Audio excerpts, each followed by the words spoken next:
Maganda araw mga bossing ko. So meron tayo dito ang isang 7-seater mga boss na automatic transmission. Naka-upgrade na yung mags nito. Toyota Veloz to mga bossing na 2022 ang year model. Pakita ko sa inyong interior mga bossing ko ha. Yan. Ito yung interior niyan mga boss. Sulyapan lang natin ng bahagya. And ito yung kanyang remote. Dalawa.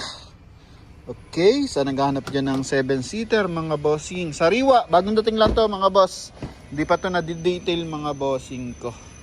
Ito yung kanyang second row. Naka all disc brake. Series 2024 ang gulong niyan. Ito yung kanyang rear area. Naka heavy duty tow hook na yan mga boss. Pwede kayo maglagay dyan ng mountain bike. G-bar yan to mga bossing.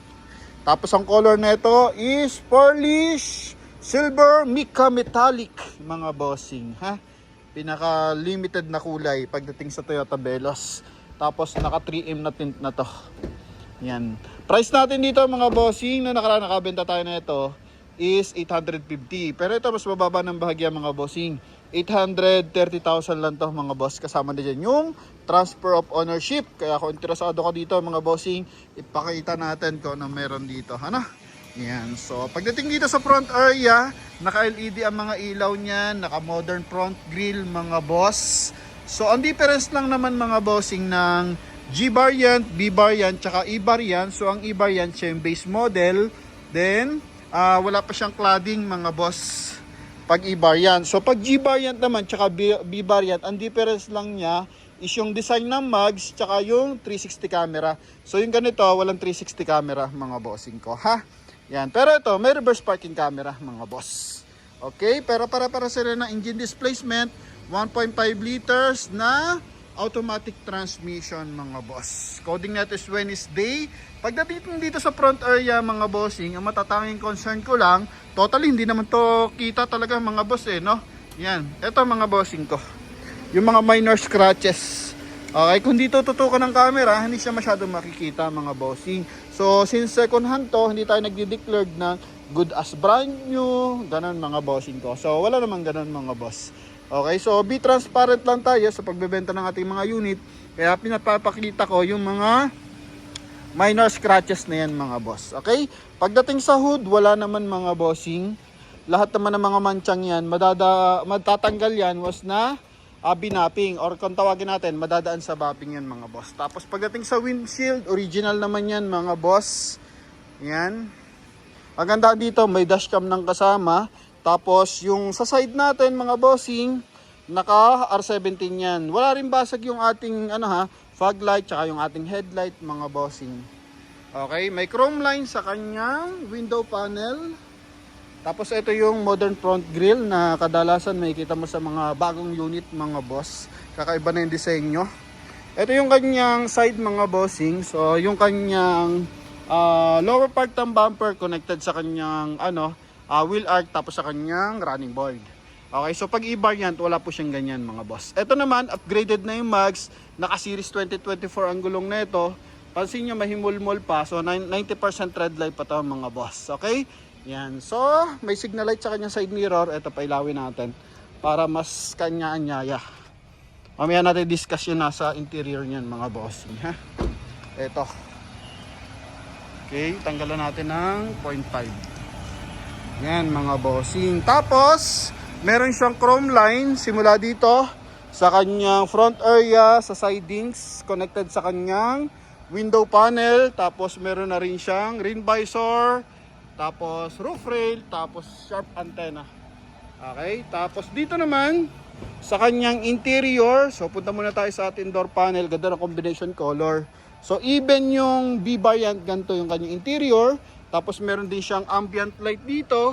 May ambient light din siya dyan. Tapos sa kabilang side mga boss. So same lang. And naka-powerfold yung side mirror natin. Ito pala, sorry. Okay, yan, pakita natin. Powerfold yung side mirror. Pag open niya, tapos yung pag-adjust niya, ito naman. Yan, so retractable, magkabilaan mga boss. So nakikita naman po natin. Kahit medyo malayo. Yan. So, pagdating naman sa upuan, ganito rin yung upuan ng V-variant. So, leather. Tapos dito, cloth yung gitna. So, eto mga bossing, kagandahan dito.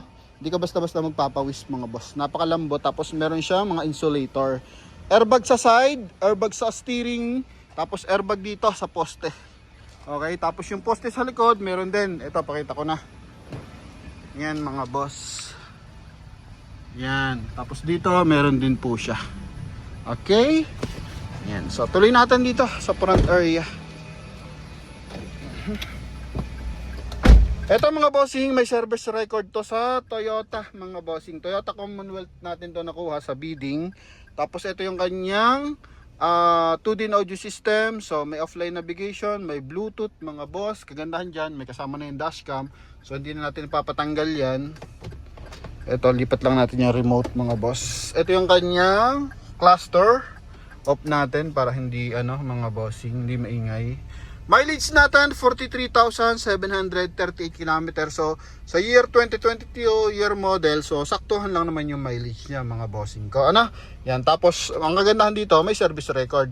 Ito yung ating RFID card mga boss. Ito yung kanyang dashboard. Yan, naka-automatic climate control, push start ang ating unit. Busina natin mga bossing. Okay, all goods. Then, pagdating dito sa side, so mga cup holder, tapos silver accent, magkabilaan. Pati dito, sa kanyang may aircon, blower. Meron na rin siya stability control mga boss. Para if in case sa mga cornering, so maganda ang safety features yan. Para hindi mag-out of balance yung ating unit mga boss. Kumbaga, nakokontrol siya ng makina at saka ng brake mga boss with ABS. Tapos pagdating sa ceiling natin mga bossing ko. So napakalinis niyan mga boss ha. Sun visor with mirror. Nabanggit ko, hindi pa to na-detail mga boss. Okay, so hindi to hatak ng bangko, trade in to sa Toyota Commonwealth mga bossing ha. Yan. Ito. So dito may wireless charging mga boss. On and off naman yan. Do not insert a metal. Yan mga bossing ha. So ito yung kanyang wireless charging. Tapos electronic parking assist. Glove box natin mga boss. Dito may leather sa sidings. Tapos kabilang upuan. So walang mga punit yan mga bossing ha. Okay. Sa tint natin, naka 3M yung tint natin. Open natin yung mga window para medyo malabo yung camera ko ngayon mga boss. Yan. Chrome yung ating door opener. Napakagandang hand grip mga boss. So punta tayo sa ating flooring. So ito mga bossing, may dish matting na. Yung mga pedal, mga boss, mga kapal pa, sobrang kakapal pa mga bossing. Punta tayo sa second row. Yan, ito yung second row niya. Chrome, cup holder, dish matting, leather. Tapos, ito yung kanyang detachable armrest mga boss. So, pwede nitong maging armrest mga boss. Okay, yan. Para in case, 4 lang kayo nagbabiyahe, 3 lang kayo nagbabiyahe, komportable nasa likuran. Sa likod naman, naka-LED yung ating mga ilaw, mga boss. Tapos may 2-eye reverse parking sensor. Heavy duty tow hook mga bossing. Pwede kang maglagay ng mountain bike mga boss. O kaya pwede kang mag-hatak ng mga tawag dito, troller mga bossing. Yan, pwede po dyan. Okay, tapos may reverse parking camera. Ito sa dashcam to mga boss. And ito yung kanyang compartment. So meron pa siyang gantong support para if in case ilalapat mo siya, maglalagay ka ng mga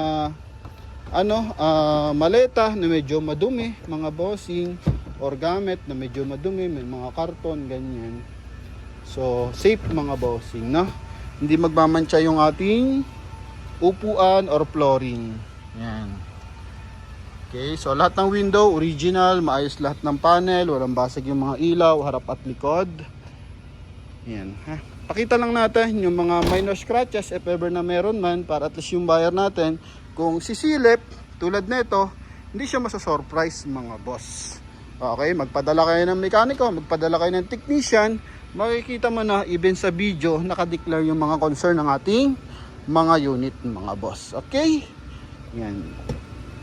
Kabilang side. Ganda, lamig pa ng aircon mga boss. 100% na hindi binaha po ang ating unit. Then yun nga, yung price na ito 830,000. Yung kabilang side mga bossing ko. Even yung kanyang engine bay, papakita natin yan.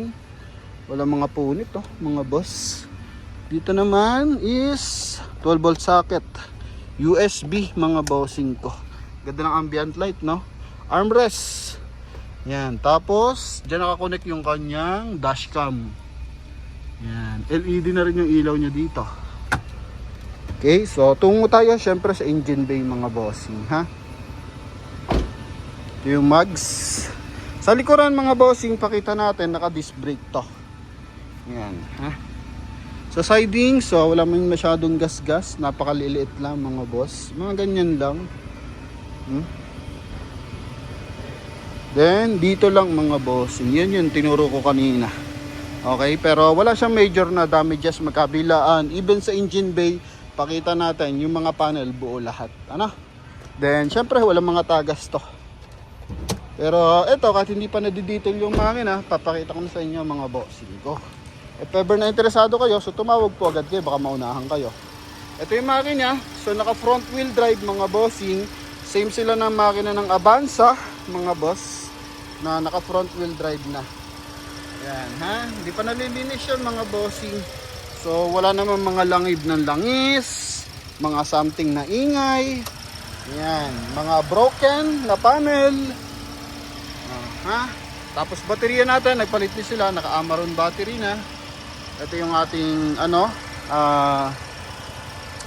insulator tsaka hood. So walang masilya, walang discoloration mga bossing ko. So although second hand, may malalait pa tayo na tigko konti-konti tulad nung nga mga gas-gas. Pero other on that, naka-declared naman lahat mga bossing ko. Kaya hoping wala kayong magiging problema dito mga boss. Ano? Ayan. So sa lahat na interesado, 830,000, pwede nyo itong makuha mga bossing, ha? Okay, so ikutan ko lang ng bahagya, pailaw natin, check din natin yung mga ilaw para at least nang sa ganon is maging aware tayo. Hazard lang natin. Yan, pailawin natin yung mga boss, pati fog light. Yan. Yan, dilaw ang fog light, puti ang ilaw, tapos turn signal na napakahaba. Yan o.